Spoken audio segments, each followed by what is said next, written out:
سلام و درودی به پایان با کلی مخلصان برنامه در شبکه‌های اجتماعی. فردوس خورسند توپ خبرهای ورزشی رو میگوید سر میکنیم.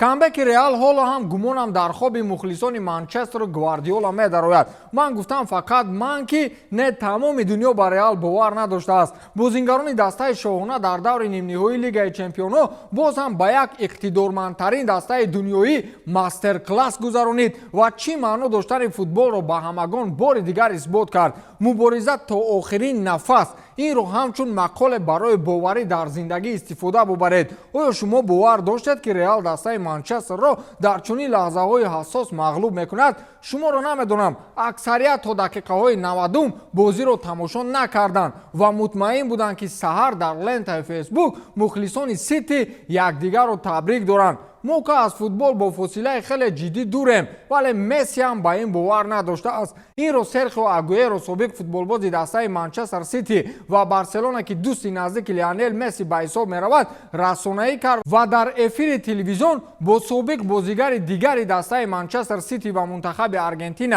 کارلوس تویس احساسات لیونل مسی رو با کامبک ریال فوش کرد. او گفت که ما در این مورد با مسی طریق شبکه‌های اجتماعی گفتگو کردیم. او وقتی فهمید که ریال منچستر رو شکست داده است حیران شد و حتی باور نکرد. مسی جانب آگوئرو گفته است که این شوخی است، مگر این خیلی باید نشود. البته که به این مغلوبیت سوپردسته انگلیسی باور کردن مشکل بود، ولی بر روحیه و واهمه ریال قائل نشدن گناه است. اکنون مسی خاطرش با پورگی جمع شد که امسال توپ طلایی را نمیگیرد.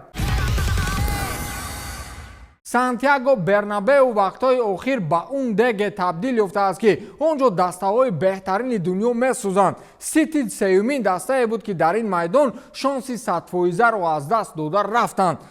فینال عادی نخواهد شد. لیورپول دسته دنیاگیر است و در تاریخ داری و روحیه داری از ریال کمی ندارد. آنها هم دارند چیزی را که ازش افتخار میکنند. ریال نیز اثبات نمود که ارزنده فینال است و آن کاری را کرد که باوری دارم کلوب هم در دلش ترس پیدا شد. این دو دسته میان خود از خاطرات نه آنقدر دور دارند چیزی را که کار تا قصاصگیری و شاید جنگ و خرخشه هم رود. این رو محمد صلاح در صحیفه خود اقرار آمد و نوشت که ما با ریال یک مسئله حل نشده داریم. این رو صلاح با مثال فینال سال 2018 گفت که اونجا لیورپول با اشتباهات کودکانه کاریوس از ریال شکست خورد و مجرم دیگر خود صلاح بود که با شرافت با اصطلاح حرامبازی‌های راموس کتف راستش شکست. این اکنون اهمیت بزرگ دارد. در این توازن کلوب اقتدار دسته‌اش را میسنجد و تفاوت اون فینال را با اینش قیاس خواهد کرد. همچنین صلاح قصد شکست را دارد. خلاص اینتریگ زیاد است و مصری این را چنین شرح داد: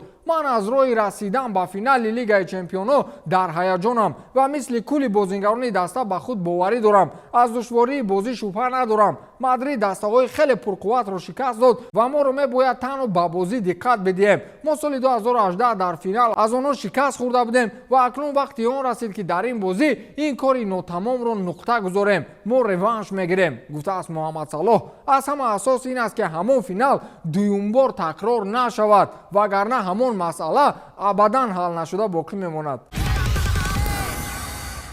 ژرار پیکه حمایتگر دسته بارسلونا با سابق فوتبالباز دسته منچستر یونایتد گاری نیویل که حالا به حیث گرداننده برنامه‌های فوتبالی کار میکند مصاحبه نمود و آنجا چندین موضوعهای مهم مورد محاکمه قرار گرفت. یکی از موضوعهای عجیبی که در صحبت این دو نفر بر رشته تحلیل کشیده شد این مقایسه کارنامه فوتبالباز پرتغالی کریستیانو رونالدو بود. عجیب، ژرار پیکه درباره سابق دشمن اساسی دسته بارسلونا چی اندیشه داشته باشد؟ اصلا موضوع صحبت دایره فعالیت این فوتبالباز در دسته منچستر یونایتد بود که قبلا رونالدو پیش از ریال رفتن در این دسته کار و فعالیت داشت و یکی از مرحله‌های بهترین هنرنمایی خود را سپری هم کرده بود. پیکه گفته است که من فکر میکنم او در منچستر یونایتد بیشتر نقشی با اصطلاح وینگر رو بازی میکرد. او بیشتر فکر میکرد که در میان کدام یک شو برگزار نماید تا تماشاچی باشد. در ریال نقش او تغییر یافت و او همچون هجومکار مرکزی بازی میکرد.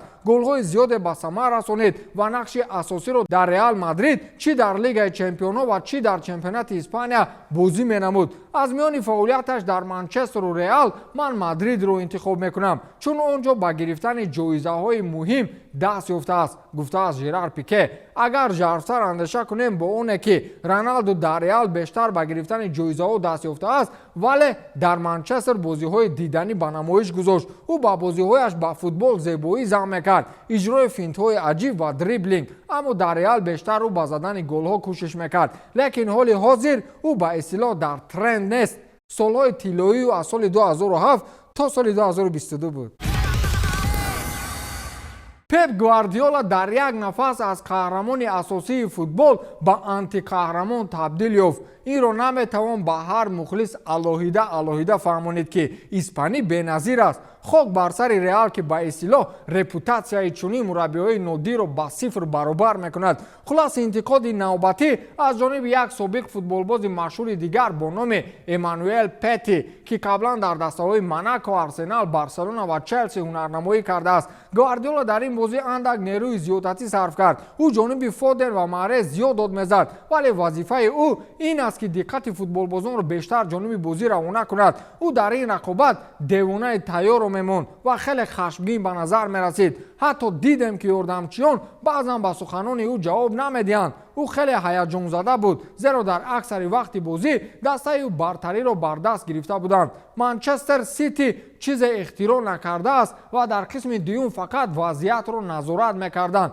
تفاوت را با رفتار یورگن کلوپ هنگام بازی ویلیارئال لیورپول مقایسه کردن ممکن است. حتی وقتی که دسته او با حساب 0-2 مغلوب شد او خود را نظارت میکرد. کارلو آنچلوتی با منچستر سیتی نیز همین طور است. در این مربی قوه بزرگ انسانی موجود است. در آن هیچ چیز تقلبی نیست. من او را همچون سرمربی نابغه احترام بزرگ میکنم ولی اگر او توجه زیاد میخواهد و خواهش آن را دارد که او را در عرصه فوتبال همچون سرمربی با اصطلاح گین اعتراف نمایند متاسفانه حالا او با این عنوان غیر رسمی ارزنده نیست. اگر او با یک دسته که بودجه 3 میلیارده ندارد با چنین نتیجه دست یابد پس در این مورد میتوانیم فکر کنیم ولی دیدید که کار چنین صورت نمیگیرد. نتیجه هایش خوب است ولی دلخواه نیست. او الکی 11 سال شد لیگ چمپیونها را نمیگیرد و این هم در حالی است که بعد از مسی جدا شدن او چنین دستاورد ندارد. گفته است امانوئل پتی. از یک جانب سابق فوتبالباز فرانسوی حق است. کارنامه ناتکرار داشتن گواردیولا با یک دلیل زیر سوال می رود که